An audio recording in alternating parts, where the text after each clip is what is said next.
नीलेश जी, स्वागत है आपका 18 आवर्स स्वदेश पे, अपना समय देने के लिए आपका शुक्रिया। और शुरुआत तो इसी से करना चाहेंगे, व्हाइट गुड सेल्स कैसी नजर आ रही है? क्योंकि लगातार हम देख रहे हैं गर्मियों ने जिस तरह से सारे रिकॉर्ड तोड़ना शुरू किया है। नीलेश जी, आपसे जानना चाहेंगे, डिमांड तो बढ़ी है, ये आगे और कितनी बढ़ती दिखेगी, बताएं। देखिए, ये महीने की शुरुआत में थोड़ा सा मतलब आप देखेंगे, इस साल मार्च में थोड़ी गर्मी कम आई थी, बल्कि बारिश भी आ गई थी। तो थोड़ा सा सब हम निराश हो गए थे कि इस बार एसी और कूलर सीजन और फ्रिज का क्या होगा। लेकिन पिछले एक हफ्ते में गर्मी काफी बढ़ गई है और पूरे इंडिया में बढ़ गई है। तो डिमांड बहुत ज्यादा अच्छी आ गई है और अब ये डिमांड लग रहा है पूरा अप्रैल और मई सस्टेन करेगी। तो इस हिसाब से डिमांड की वृद्धि आई है और सेल भी, एक्चुअल सेल भी दिखाई दे रही है। तो आई थिंक जो हमने थोड़ा सा लॉस किया है मार्च में, उसकी शायद पूर्ति हो जाएगी इन 2 महीनों में।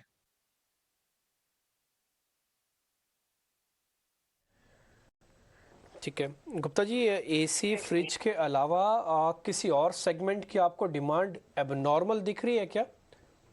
देखिए सर, एबनॉर्मल तो अब एक्चुअली क्या हो गया है, जो मार्केट ग्रो कर गया है पोस्ट कोविड, अगर हम देखेंगे ना, तो कंज्यूमर ड्यूरेबल का मार्केट ग्रो कर गया है। नंबर्स में इतना ज्यादा ग्रो नहीं किया होगा, लेकिन वैल्यू सेगमेंट में काफी ज्यादा ग्रोथ आई है। बिकॉज कोविड के बाद लोगों का ऑलवेज रुझान रहा है कि हम बेशक कम खरीदें लेकिन अच्छा खरीदें। और कम खरीदना होता नहीं है, तो क्वांटिटी तो उतनी ही लेते हैं बट अच्छा लेने लग गए। तो हम देखते हैं एवरेज सेल्स प्राइस बढ़ गई है। अब एक, अगर आप बोलोगे एबनॉर्मल, तो मैं नहीं कहूंगा, लेकिन कोविड से पहले जो लैपटॉप का मार्केट होता था वो तकरीबन फ्लैट था या थोड़ा डीग्रो ही कर रहा था। कोविड की वजह से, बिकॉज वर्क फ्रॉम होम हुआ, लर्न फ्रॉम होम हुआ, तो लैपटॉप में बहुत ज्यादा वृद्धि आई। बट कोविड के बाद, अब जैसे पिछले एक साल से नॉर्मलसी आ गई है, उसके बावजूद भी जो लैपटॉप का मार्केट एस्टेब्लिश हुआ कोविड के बाद का, आज भी वही मार्केट चल रहा है। और हम देख रहे हैं पिछले साल के अलावा, अगर कंपेयर करें पिछले साल से, तो भी 2-4% की ग्रोथ ही आ रही है, जो कि बहुत सरप्राइजिंग है। तो ये एक, मैं कहूंगा, एक बहुत अलग चीज है। और ओवरऑल अगर हम देखते हैं, चाहे टेलीविजन लीजिए, चाहे वॉशिंग मशीन लीजिए, चाहे मोबाइल लीजिए, सब में तकरीबन तकरीबन एवरेज सेलिंग प्राइस, जो बाइंग प्राइस है कंज्यूमर का, वो 15 से 20% बढ़ गया है। तो वैल्यू वाइज तो हमारी इंडस्ट्री ने काफी अच्छी ग्रोथ ली है।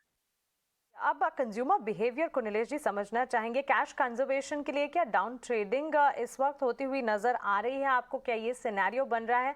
प्लस क्योंकि डिमांड बढ़ रही है, तो क्या आपके कंज्यूमर्स अट्रैक्टिव डिस्काउंट्स भी देख रहे हैं?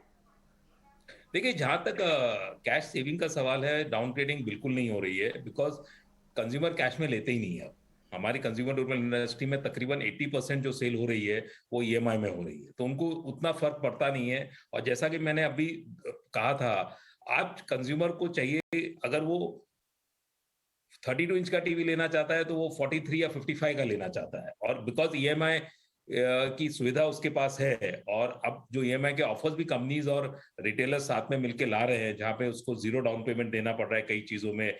और पहले 8 या 12 महीने का उसको सुविधा होती थी ईएमआई की, अब 18 से 24 महीने तक की सुविधा आ गई है।